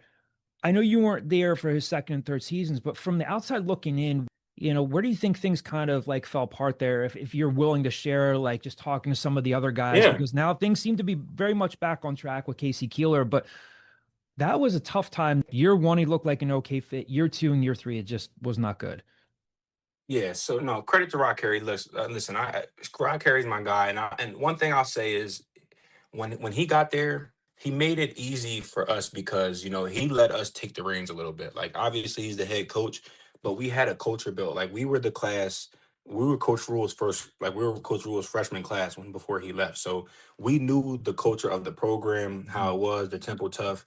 Me, Sam, Chappelle, Matt Hennessy, Jovan Fair, Quincy Roche. Like we had a thing going. We had strong seniors at that time, and Mhm. he had a leadership council at the time, and he would just tell us he would give us options like, yo, look, what y'all want, how y'all want to do it, like what should we do about this, and so it made it easy for us, and we all kind of meshed well together, and that's why it worked for us that season. So I think afterwards it became tough because one, you lose a lot. He lost a lot of the leadership from that year before. Like I said, Mhm. on offense and defense. Like you lost Isaiah Wright. You lost who else was on that offense? We had a Jovan Hennessy.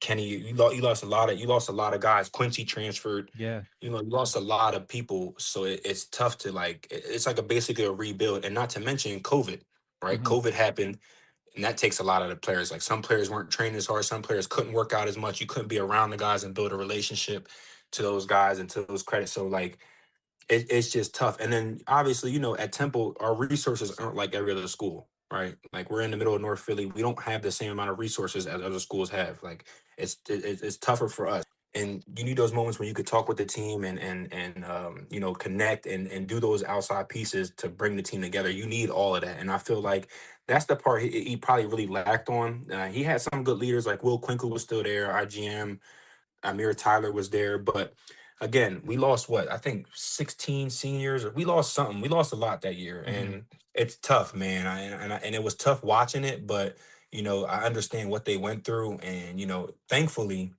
Casey Keeler, I think he's the one. I think he's going to change the program back to where it was and get us back on our feet. I met him a couple times. I'm supposed to go speak with the team when I get home, and I'm excited to watch him change the program around. But I think credit to Rod Carey, man. I think he was put in a tough position, but I think he'll figure it out. When you go back home now is South Jersey. Have you always lived in Jersey the whole time you've been with the Eagles?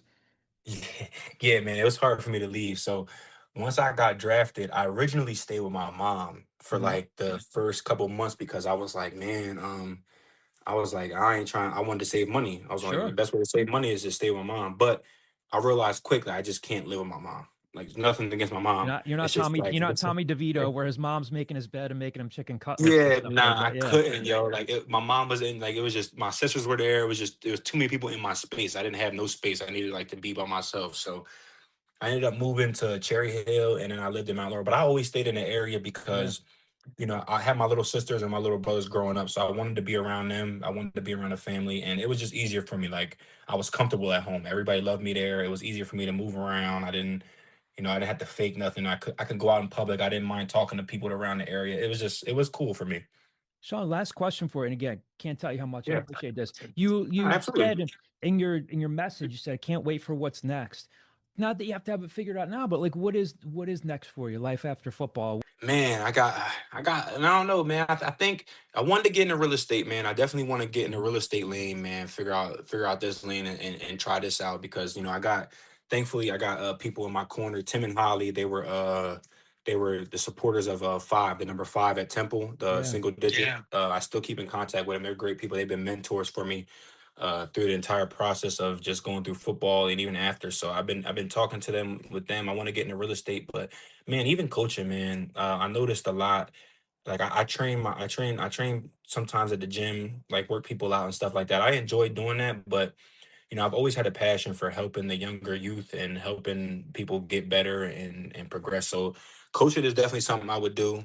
I had talked to Fran Brown last year before I had made the official retirement about coming to Syracuse and maybe going up there and doing stuff up there. But you know, it's tough for me because it's still early, Mhm. and I just kind of finished football. So me being around football like that, it's still hard for me. Like I barely watched too much this year because I'm still getting over like not being able to Mhm. play. I'm still like I'm about to be 30, but it's tough. So I would say one of those lanes definitely because I do want to coach and I do want to give back, but I will be cool with doing any of those kind of things. I don't really have like it planned out yet, but I know I got a bunch of different lanes I'm interested in. I'm just trying to see where I would fit best. Shaun, thanks so much for doing this, man. I really, really appreciate it. Maybe we'll see you at the spring game, and always great Oh catching yeah, up, I'll be man. there. Yeah, Cool. no doubt. I appreciate you having me on, man, and taking this opportunity to hear me out and give me one last little hoorah about everything I've been through. So I appreciate you. And anytime you want to come on the podcast, it'd be great. People love hearing from you. Yeah, let me know, man. I'm around all the time. Just let me know. Cool. A huge thank you to Shaun Bradley. As he said there, he's going to be at the spring game and is going to be around, lives over in South Jersey. So, again, hope you guys enjoyed that interview and that conversation. And we'll always look to talk to him again down the line. We have been saying over and over again that anybody can beat anybody in the American, and Temple had an opportunity to jump into what they would have been in sole possession of second place, right? Had they beaten North Texas. New head coach, but the one thing that has remained the same is that North Texas has been a good defensive team since they got into the American, and that was a big part of what undid Temple on Sunday.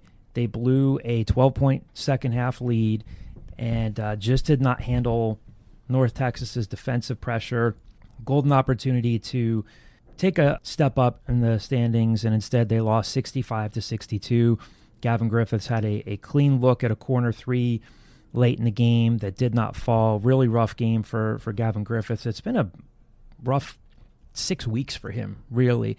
And, that is due in part to, I think, a couple of factors. He's been, I don't know that Adam has said specifically a calf injury, but he's been dealing with a calf injury all season long. He's been a little sick, under the weather. Jordan Mason was under the weather, but the 16 turnovers, 22 points off of those turnovers for North Texas. But Gavin Griffiths started, played 36 minutes, shot 1 of 10, 0 for 7 from 3. But again, 16 turnovers, the missed threes, the blown second half lead really undid this team. And I'm saying again, over and over again, at this point, Temple's going to have to do its best to just try to be playing its best basketball at the right time because the league is really up for grabs. I think USF has probably been playing the most consistent level of basketball, but Temple can look at USF and say, okay, we beat them. So if we get them in Birmingham, there's no reason to think that we can't beat them again. But Tulsa had a shot at first place, is no longer in first place. Charlotte loses to UTSA, a previously winless team in the conference. So it is really, really wide open. So as of now, USF is in first place at 10-3 in conference play. You've got Tulsa and Wichita State tied for second at 8-5. And then you've got Temple, Charlotte, and Memphis all at 7-5. So would go a long way for Temple to get that first or second seed, get a triple bye, as Kyle called it. This is nothing new to you guys. You know that this is not a deep team. I don't think it's the most talented roster in the American. But if they can get a higher seed and not have to win 4 games in 4 days, they'd be better off. But they go out to a 12-point lead, and then the turnover started, 8 apiece in each half. It was about as ticked off as we've heard Adam Fisher after a game. I think it carried over from the Tulane loss into Sunday. Beyond the obvious stuff, Jacob, I'll start with you. What did you not see on Sunday that you wanted to see that you think maybe could have won them the game? But it was obviously the turnovers. They looked to just, at times, looked like they were just trying to drive into the teeth of that defense, turning the ball over, and yet they still get a relatively, as I said before, a relatively clean look at a 3 that would have tied the game. But on Wednesday at Tulane, it was Aiden Tobias and really struggling with his shooting. He had a better first half on Sunday, and then he was they really clamped down on him. He was a virtual non-factor in the second half. He hit a 3, the only field goal attempt. He hit a 3, but what did you not see on Sunday that kind of got them unglued and could have won them the game otherwise had they executed better? I think there was 2 things, one of which I'm more worried about than the other. I think the biggest thing was Jordan Mason, who fell under the weather because we saw North Texas. The reason why they are the best defense in the American is because of how hard they press. We saw they did everything they could in terms of blitzes, trapping them full court, half court. And Jordan, whether it was the defensive pressure or just the illness, he just wasn't aggressive, and they had to rely on Darian Ford a lot. And then when Jordan was kind of neutralized, especially in the second half, then when they denied Aiden the ball, the offense just kind of unraveled. And another thing that also leads into that is this team sometimes, whether it's because of the bench depth, lack of front court size, they sometimes struggle to close out games. And we kind of saw that in this North Texas game. And I said this on our Temple News podcast. It also kind of reminded me of the Florida Atlantic loss, another good American team that they had the opportunity to put away but didn't. And 4 turnovers, a team-high 4 turnovers from Darian Ford. Now, otherwise, he scores 20 points, 7 of 12 from the floor, 2 of 3 from 3. The missed free throws, too, 9 of 17. That was another thing that did them in. Again, it's a very fanish thing to say, but you hit just 4 more of those foul shots, you win. And they had previously been a solid free throw shooting team, but a lot of this was self-inflicted. You kind of talked about it a lot with just the free throw shooting as well. You hit 4 of them, there's a chance you win by 1. And also, it's just kind of also going to what Jacob said when Jordan Mason was neutralized and they couldn't move the ball around. Mm-hmm. The offense just kind of stagnated. Mm-hmm. And we've also seen the last couple of games where we've gotten we talked about the bench depth, and I know I've talked about it ad nauseum the last couple of times, the way that they will be able to have a good run and be able to get into contention, have a top 4 seed, as if Babatunde Adola and Messiah Gilliard will can play well and be a presence off the bench. And Messiah has been able to do that. Baba, the last couple of games, has not. Fouled out, only had 3 rebounds, only had 2 points on 1 for 3 shooting. You're not going to be able to win games like that. And you're not going to be winning games, especially as of late, if you're just relying on Messiah Gillard to get hot from 3, which he's done a couple times as of late, but we can't expect that game in, game out. You need other people to kind of do that. Yeah, he had consecutive 3s in both halves to keep them going. They only missed 2 free throws in the second half, but one game, Darian Ford missed the front end of a 1-on-1. I think he was trapped at half court, and it was kind of, that call could have gone either way. They didn't handle North Texas's trap well, but yet again, they hit a few free throws. They win the game. Messiah Gilliard couldn't complete a 3-point play that would have tied the game at 55, but I don't know that you can be too critical of him. He gave you what you needed off the bench. I think it is what it is with Babatunde Dorodola. I think near the end he started overcompensating when there were some missed defensive assignments. He's trying his best, but that gets him in trouble a lot. And I asked Adam about this, and I said he wasn't aware that Charlotte had lost, but I said, with as important as that seeding is, do you look at this week as a missed opportunity? And he said, yeah, I think he gets that, but he's like, we don't look at it that way. And then later on he said, nobody's getting an at-large in this conference. We just have to control what's in front of us. And it really is a goofy league. And if you put a gun to my head right now and said, who's winning the conference tournament, I have no idea. Could be Charlotte. Could be, we'll have to see. And we're going to talk about this UAB team in a second. They're playing on their home court. They've been really good on the road, but the league is truly up for grabs. And I just think, again, I'm not breaking any news when I say this. Last week was a huge missed opportunity for this team, just in terms of seeding. If you know this roster, the coaches, the players, I think, are well aware of what they are and what they are not. And if you can get one of those top 2 seeds and only have to win 2 games in 2 days there, it's a huge advantage for you. But Colin, what did you take away from Sunday? I mean, my biggest takeaway is, Ryan and Jacob both kind of hit on little bits of what I'm going to say, but when you're so reliant on your starters and you don't have that bench depth like we've talked about all year, when essentially 3 of your 4 main guys are nearly non-factors in the second half, it's going to be really hard for this team to win games. I mean, we saw it. Jordan Mason was under the weather, but he still was hounded defensively, was not himself, was deferring to Aiden and Darian to bring the ball up the court against the press before setting up the offense.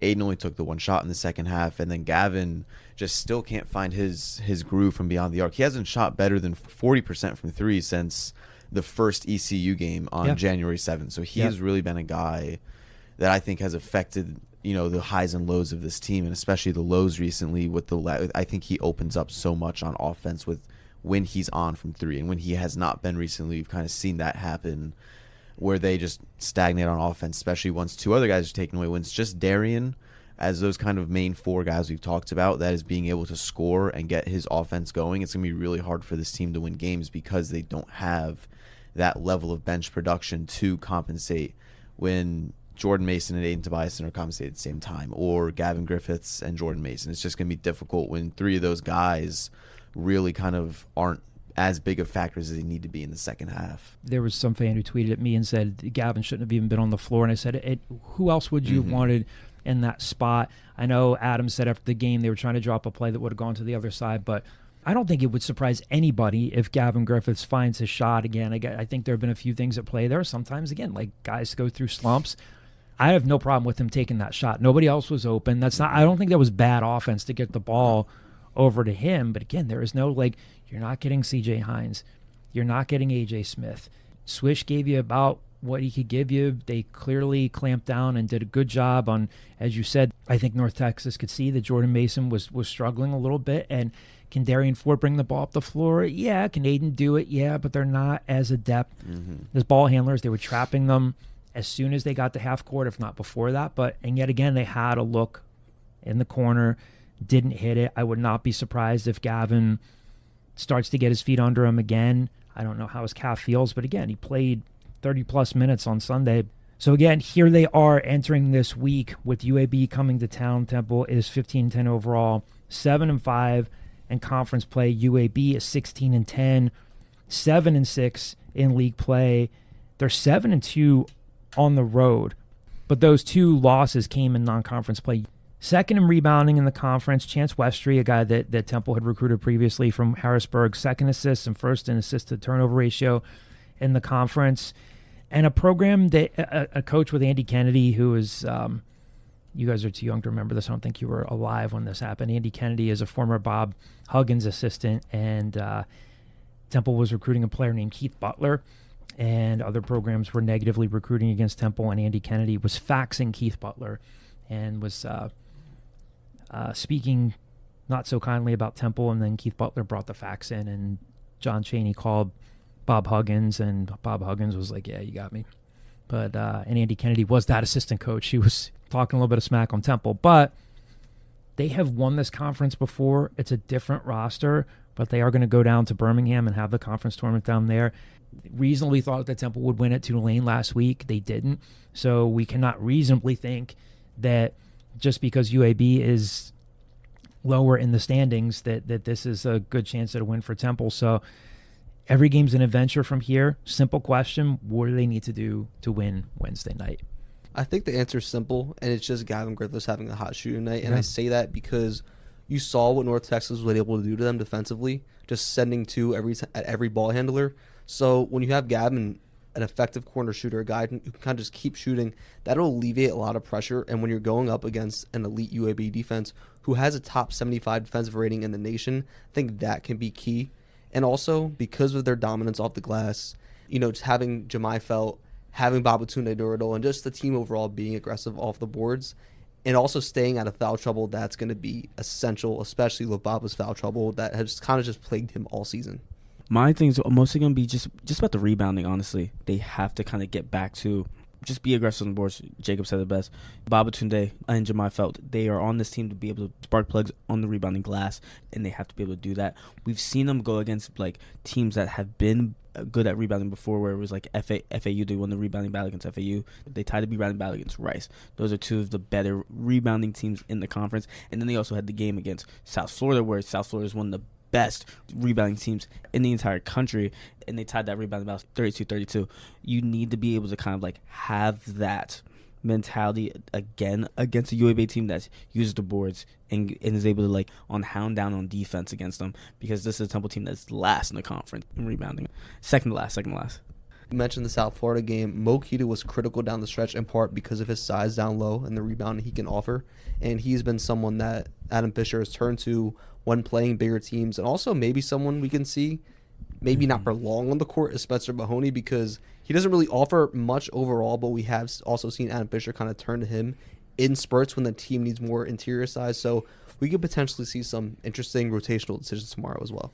Yeah, and it's not unusual for any coach to shorten their bench at this time of the season, regardless of where you're coaching and who you're coaching. But yeah, Spencer Mahoney, they were hoping that he could be a 6'9" guy and hit some threes. He hasn't.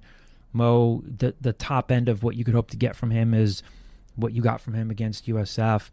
And a guy like Cam Wallace, who hasn't played recently, again, I don't know that there's anything surprising or not surprising about that, but it'll be interesting to see. Again, every team's a different matchup. It'll be interesting to see if those guys do see a few more minutes on Wednesday night. But again, UAB comes to Liacouras Center. That's an ESPNU game at 7 o'clock.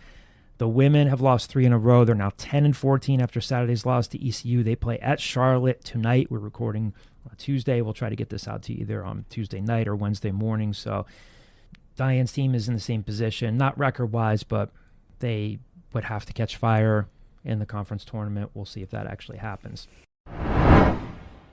We're going to jump over to the mailbag. Before we do, our friend Mike Greenspan of Greenspan & Greenspan Injury Lawyers provides his weekly tip to stay safe in life and on the roads so that you don't need his services.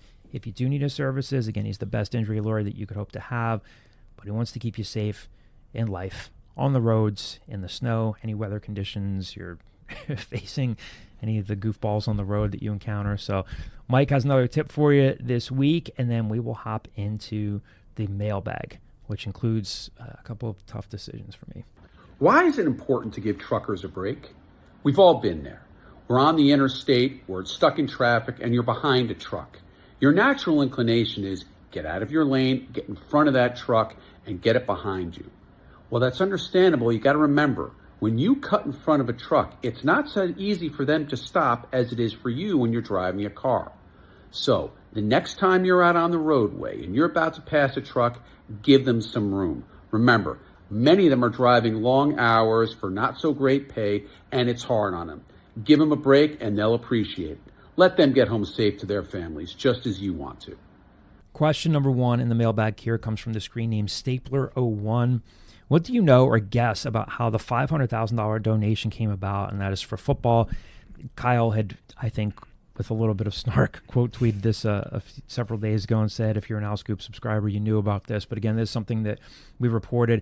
My short answer to that is that Casey Keeler and his staff are very engaged with donors, and as is Adam Fisher, and I think Diane Richardson is as well. I think all of them get the fundraising piece of it, but the news of that donation came out of an event that they had, whatever it was, 3 or 4 weeks ago by now, where they had fans and donors on campus. So it's not the coaches just sitting around. I'm not trying to deny like the Owl Club of any credit here, but I think Casey and his staff are very, very involved, and it's just a situation where I think that Casey and his staff have been very adept and pretty effective in articulating their needs and where they could use the financial help. And so I think that they had a big part in that. But yeah, it's a huge boost for a team that needs the money, and a program that needs the money is going to continue to need the money. Temple Owls alum 1620, another screen name from our message boards. 2 basketball-related questions here. Question number 1, was it ever confirmed that Adam Fisher was extended to 2030? I'm sorry if I missed this. And if so, what's the strategy of not formally announcing his extension from athletics? I honestly don't know. I don't know why the athletic department, why the university hasn't announced it. I've had too many people talk to us to say that he has been extended. We don't know terms of it. I'm not speaking on behalf of the university, the athletic director here. This is just an educated guess, informed speculation. I would imagine that they know and probably appreciate, again, if you're a fan and you are upset with the fact that Temple is, the Temple is 15-10, 7-5 in league play, has lost 2 in a row heading into tomorrow night's game. Totally get that. But I do think that the people around Adam know that if they want to continue to help him raise money, that they need to be able to tell people like, hey, he's not going anywhere. He's faced some, a couple of difficult circumstances between the Heiser Miller news coming out, the CJ Hines stuff. There's been plenty of stuff that's been within the staff's control and stuff that has not been within their control. But I would imagine that extending him was a nod to him and maybe a nod to donors to say if you decide to donate to Temple's Competitive Excellence Fund, you're not donating to a coach who's going to get fired at the end of the year. But again, Adam Fisher has not said that on the record. Arthur Johnson has not said that on the record. Reached out today for some comment on that, didn't get anything, and I don't know when they're going to announce it or talk about it. And question number 2, any updates on the reported rev share initiative for basketball? We had been told, as a few other people had, that there might be something in the works there for a donation that can help them. I don't know that is across the finish line yet, but not saying that you have to believe that, everybody is entitled to their opinion on this. You can dissect coaching decisions. There was I think a subscriber on our board who felt that Adam should have called a timeout on Sunday during North Texas's 15-0 run. Again, obviously a low point for Temple in the game. Should have called a timeout there. You can pick apart coaching decisions. I get that. I don't think that Adam Fisher is infallible. I don't think that Diane Richardson's infallible. I don't think that Casey Keeler or any coach is infallible. But I've had too many people tell us that they are in the bottom half of the league in terms of what they can spend on revenue share, and it makes a difference. So fundraising is important. So we will continue to try to bring you any reputable, solid information we have there. 2 good questions there. Temple Owls alum 1620. Again, if we have anything official to pass along, we will let you know. Temple fan 55. The question here, have you heard anything about the odds of Aiden Tobiasen being retained? No, I mean, it's a conversation that will happen next month, but it ties into everything we were just talking about. Obviously, he would be priority 1, 2, 3, 4, and 5 for you, as would Gavin Griffiths, but the more money you can raise, this is not rocket science, the more money you can inject into the revenue share line item in your budget, the better odds you have of retaining Aiden Tobiasen, who is clearly a pretty good basketball player. Again, did not shoot well at Tulane. North Texas did a pretty good job of clamping down on him in the second half, but not educating anybody on this to say he's a pretty good basketball player, and Temple would obviously love to be able to retain him. I would not put any odds on it. You could say, well, another school could come and pluck him. It all is going to depend on what happens over the next 4 to 6 weeks in terms of fundraising. Sure, he's a priority, but I couldn't put odds on it right now because, you just never know how these things are going to go. A lot of people thought that he and Baba would have been out the door last year. They decided to stay. Sure, it's going to be a challenge to keep him, but we will have to see and monitor that. Here's the final question that's going to close things out here. Ray Dunn, our friend at 97.5 The Fanatic, Temple play-by-play guy, putting me in a difficult position, but a great mailbag question nevertheless. Said to us here, and I want to read his official question here. I'm just going back into Twitter with the thread here. Ray Dunn, starting 5 of Owl Scoop members, past and present. I responded and said, Ray, you're essentially asking me to choose among my children. But as your broadcast partner, Fran Dunphy, would say, I appreciate the question. Stay tuned.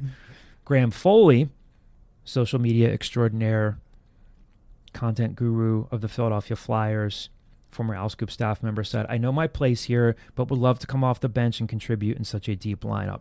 Graham, appreciate the hustle. Ray asked for starting 5, but you know what? I'm the editor of the site. I'm going to create, here's what I'm going to do. I'm going to create a bench spot. I'm going to create a starting 5. Graham, you're our first guy off the bench, our only guy off the bench. We just go 6 deep with this Owl Scoop team here. I am going to put myself, Kyle Gauss, and Mike Mudrick, my first assistant editor. We're going to be on the coaching staff. I don't want to put us in the lineup. I need to create some spots in the lineup here. This is agonizing for me. Ryan, don't look at me that way. Don't look at me. Are you saying this You're giving me, like you would be in the starting lineup like anyone? I'm in my late 40s. Kyle's in good shape. I don't want to speak to his athleticism, but we should be coaches. Yeah. On the bench. Yeah. Here is my starting 5. Our buddy Matt Vender, you've heard us talk about him. He passed away way too soon at the age of 28. Just an amazing human being, one of the best staff members. And to be clear, we've had several wonderful staff members, including the 2 who are sitting with me right now. Colin had to dip out for inquiry meeting, class. Going to class. Good thing to do, going to class. Colin Schofield dipped out of the pod here so he could go to class. So that is important.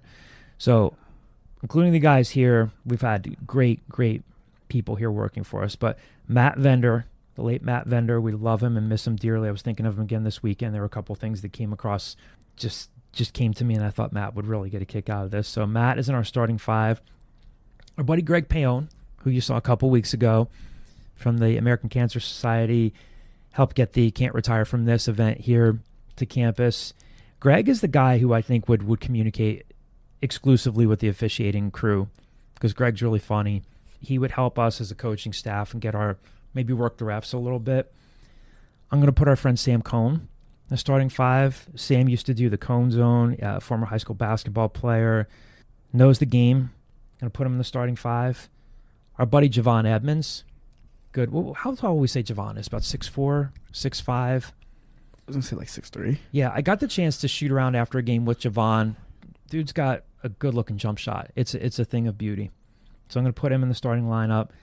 And a late newcomer to the starting 5, a guy who also knows ball. I'm going to put our friend Jacob Marino in the starting 5. Ryan, I love you, buddy. But for starting a lacrosse team, I'm going to put you in our starting 5. Jacob got beat by 11-year-olds. No, I didn't. No, no. Jacob got beat by 11-year-olds. Let's give an honest assessment, because we do have some stuff on tape here. At that media day practice that was open to reporters, it was you, Sienna, and Jacob out there in that rebounding drill, right? Mm. Would I say that any of you fared super well? No, but do you think that's an unfair assessment? Jacob was getting in my way. Well, no, I was not. Yeah, you were. I had to tell you where to go, Jacob. Nah, that's not true. Relook at the tape. I was telling you where to go. Nah. I was telling you where to go. I think my lateral movement was a little like tight because of the pants I was wearing. Pointing you where to go, Jacob. Yeah. I mean, look, Ryan, just because you're not in the top 6 players here, I mean, like, I wouldn't even put myself in the top 12. Like, right. I wouldn't even. I know my place. Sam Newman dearly. Sam Newman's not on right in our top 6 right now. You're not there.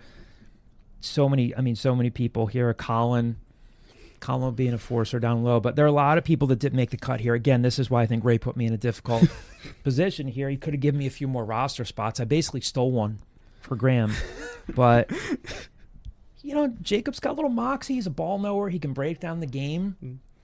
How do you feel about being in the starting 5? See, I won't be offended if you say like this means nothing to me right now. I would be a tad crushed, but see, my focus is on winning games. Yeah, okay. So I'm gonna try to get everyone involved, be the point guard, and just yeah. Mm-hmm. Also, another Fran Dunphy quote: "It's not about who starts, it's about who finishes." So we're gonna bring Graham off the bench. I'm gonna give a shout out to my buddy John Terlecki. He's gonna be in our front office. John is a school teacher down in Delaware now. Used to work with him here at Temple.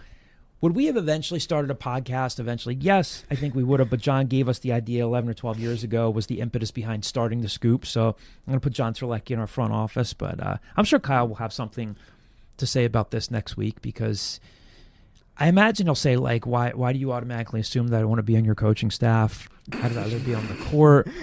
But a bench of John DeCarlo, Kyle Gauss, and Mike Mudrick. You guys hopefully will meet Mike Mudrick at some point. I would like to revive the Al Scoop Temple all-time fantasy draft. So maybe we can get those guys on boards with that. But again, our starting 5, Matt Vender, Greg Payon, Sam Cohn, Javon Edmonds, and Jacob Marino, the pride of Pennsbury High School.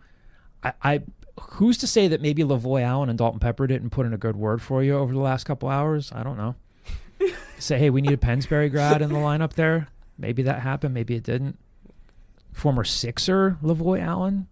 Maybe Lavoy reads your coverage. Have you ever thought about these things? That could have been a play here. Really? We'll never know. We'll never know. No, I did not hear from them, but I thought it would be fun. That was fun. Again, it's a circle of life. Everything, partially in this case, goes back to Pennsbury High School. So, Ray, there's your starting five. Matt Vender, Greg Payon, Sam Cohn, Javon Edmonds, and Jacob Marino, with Graham Foley coming off the bench, Kyle, Mike Mudrick, and I on the bench.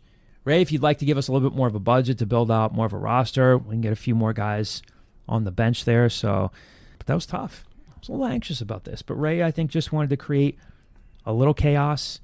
Again, a lot of people that didn't make the cut, a lot of guys that are going to find roster spots elsewhere in the On3 network. Ryan, I was a little nervous, especially the way you were looking at me, but then you immediately put me at ease and said I wouldn't even put myself in the top 12. You're on your phone right now. I don't even know if you're paying attention to the podcast. I'm texting Bella. That's a good reason to not be paying attention. Our friend Bella Diamore, associate sports editor at the Philadelphia Inquirer, where Ryan is interning. So that's we'll allow that. But Ryan, did you have any illusions that you might be in the starting five? Or okay, No. Why? I know my place. You're just not a good basketball player? No, I'm not that good at ball. And I've accepted that too. I've known that for a while. So Jacob, you see yourself as the point guard on the team? I would say so, yeah. Okay. All right. Do you think that as a relative newcomer to the Scoop staff that you will immediately be able to earn the respect of the other four in the starting lineup here? Yeah. Yeah, I think so too. I think so. I feel good about that. Jacob knows ball. Also, Sam. I'm also 5'6", so like, what other position am I really gonna play? A very undersized power forward. I think Javon could play in the post, but again, Javon's got a good-looking jump shot. He's a good shooter. Sam played some high school ball. Again, Greg is going to be like a wily veteran. Played on the hard scrabble streets of Roxborough. He didn't play basketball at Roman Catholic High School. He's a Roman Catholic grad. So, but I enjoyed this, Ray. Enjoyed it. Enjoyed this episode. Very appreciative of Shaun Bradley taking as much time as he did to talk to me this week. Again, if you zip through the podcast and haven't gone back and listened to the interview, please do. Again, I think if you're a Temple fan or an Eagles fan, you're going to get a lot out of it, a lot of great insight from Shaun. We'll see him at the spring game in April, and we will talk to you guys more next week with more hoops talk. Again, appreciate the mailbag questions. It helps us set the agenda for the day and for the podcast. We're always happy to talk about what you guys want to hear about. So, on behalf of the Owl Scoop Basketball Club and my assistant coaches, Kyle Gauss and Mike Mudrick, who don't even know that they've been hired to these jobs, we will talk to you next week.